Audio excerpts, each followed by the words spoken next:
Salut les amis, j'espère que vous allez bien comme d'habitude. Aujourd'hui on se retrouve encore dans une nouvelle vidéo pour vous proposer le tour de l'actualité, question que vous aussi vous restiez informés. Alors, on nous dit ceci, dans cette dernière ligne droite du mercato, le Barça s'apprête à faire un joli cadeau à Hansi Flick qui a réclamé des renforts pour la suite. C'est l'été éternel de la paperasse à Barcelone. Comme chaque année, le club se heurte aux limites imposées par la Liga et à son implaçable fair play financier. Mais cette fois, Hansi Flick n'a pas l'intention de patienter trop longtemps.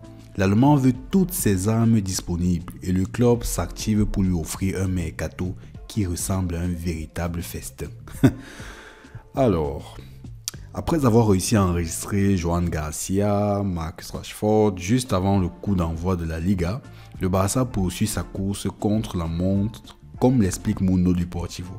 Le prochain sur la liste, Gerard Martin. À 23 ans, le défenseur est attendu dès samedi face à Levante.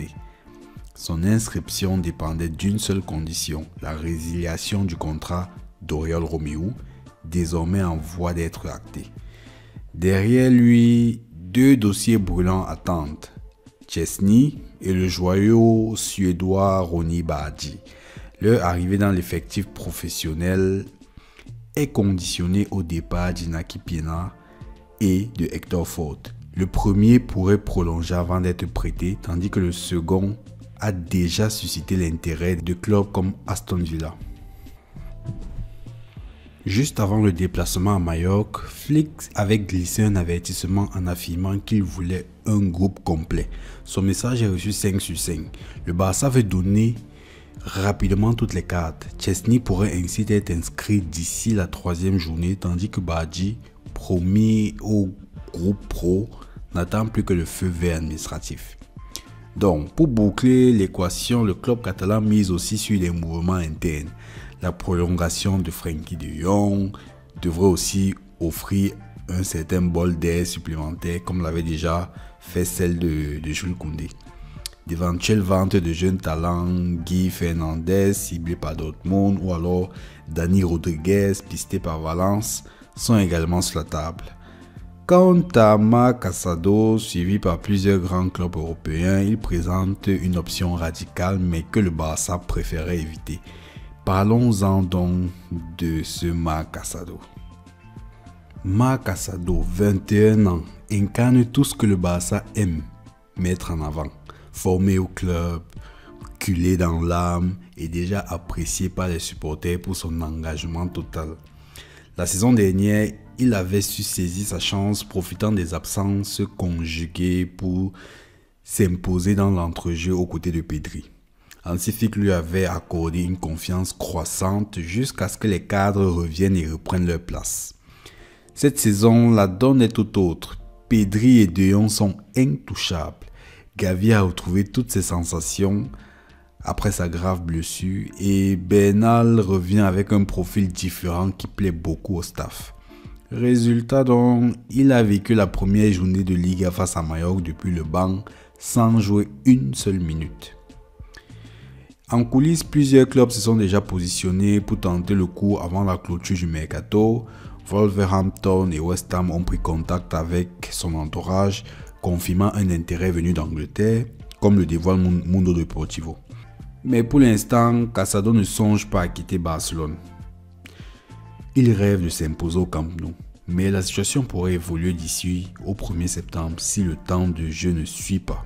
Dans ce cas, le club a fixé un prix clair, pas d'offre étudiée en dessous de 30 millions d'euros. Un montant qui, en cas de vente, offrirait au Barça une bouffée d'air frais bienvenue pour boucler son mercato. Reste à savoir si la première ligue est prête à frapper fort. Mon avis sur tout ça, sincèrement, Marc Casado, c'est un joueur que j'apprécie bien. C'est un peu dommage qu'au Barça, il y ait trop de talent. Trop de petits jeunes talentueux, tu ne sais pas. Mais sauf que tu ne peux pas tous les garder. Tu ne peux pas tous les garder. Tu fais comment? Les gars ne vont pas jouer, ils vont plutôt régresser. Il faut les vendre. Ça fait mal de les vendre. Tu vois l'apport qu'un Marc Casado a. Et puis tu te dis, comment laisser un talent comme ça? Surtout un talent fabriqué à la maison, c'est incroyable. Et plus tard, il va aller exploser. Vous allez voir, on va venir acheter encore, je sais pas trop, 50 millions, 70 millions, parce que les joueurs aujourd'hui, la valeur marchande grimpe trop rapidement. Donc, c'est un peu dommage s'il venait à partir. Mais toutefois, je trouve que avec le taux de matchs qu'il y a maintenant par saison, franchement, il y a tellement de matchs. Je me demande bien, sauf que c'est pas une situation compliquée pour tout joueur, tous les joueurs ont envie de jouer.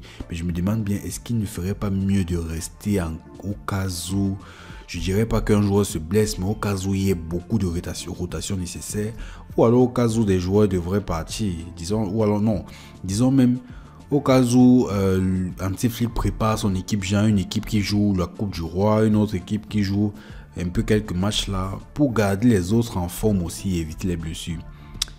Donc c'est vraiment compliqué, mais comme moi aussi je le comprends, tout le monde veut jouer et c'est tout à fait normal, c'est légitime. Bon les amis, je m'arrête là pour ce tour de l'actualité, j'espère que vous avez apprécié. Dites-moi ce que vous en pensez en commentaire. Sinon on se retrouve très vite pour une prochaine vidéo. Ciao.